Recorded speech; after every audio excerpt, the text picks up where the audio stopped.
This video is brought to you by Syrp.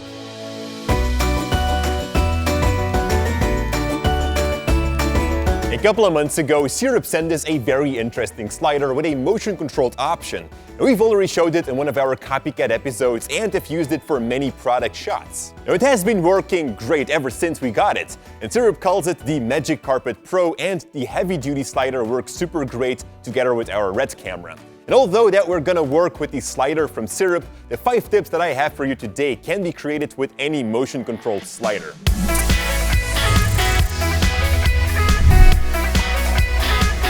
Hey folks, Jordy here for Cinecom.net, and welcome to Creative Tuesday. A big thanks to Syrp for sponsoring this episode. At all time, you can already click the first link in the description below for more information about this particular model. Now, the biggest benefit of a motion-controlled slider is that you can make the same camera movement exactly over and over again. And this opens up a whole lot of creative possibilities. So even if you don't have a motion-controlled slider, I think that this video still shows you some very interesting filmmaking techniques. So let's kick it off with the first trick. We are going to set up a green screen in the studio with a heavy backlight, which is going to match the background that we're going to add in later.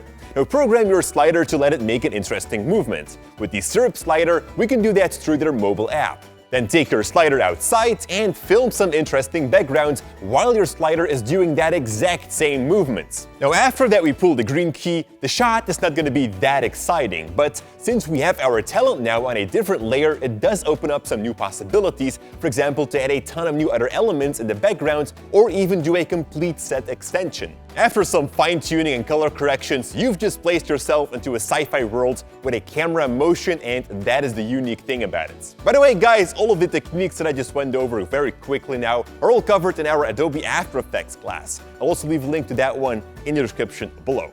Now, trick number 2. Some motion-controlled sliders like the one from Syrp also come with a pan and tilt head. Use that to program a movement that utilizes that.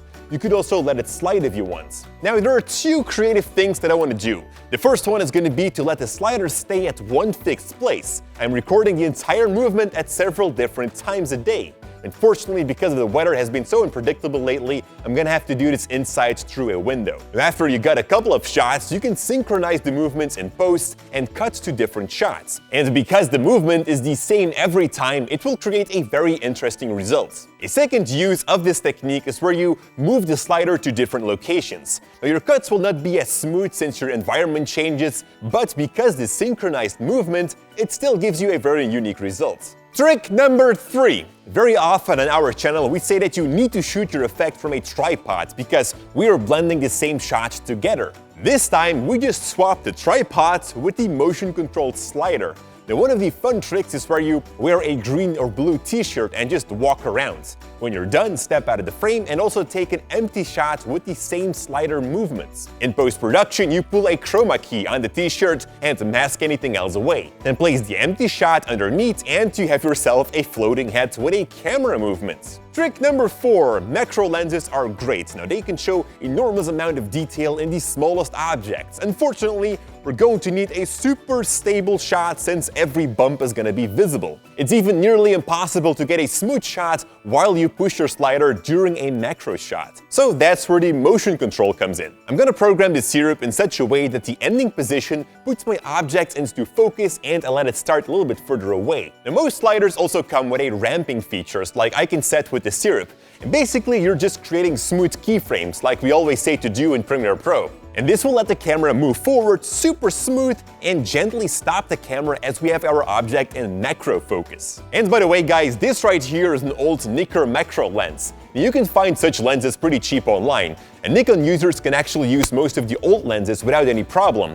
If you're looking at Canon glass, then you're probably gonna need an FD adapter. I'll leave a link to a video from Caleb Pike in the description who covered this more in depth. And that brings us to the last motion-controlled movement. Now, having a motor control the movement of your camera means that we can place the slider in a spot that is very difficult to reach. For example, here we took the slider outdoor and I positioned it in a tree. Now, that alone was already not an easy task. Sliding it will definitely not work. But through the Syrp app, I can again program the sliding, pan and tilt movement. And this gave me a very unique shot that is nearly impossible without a motion-controlled slider.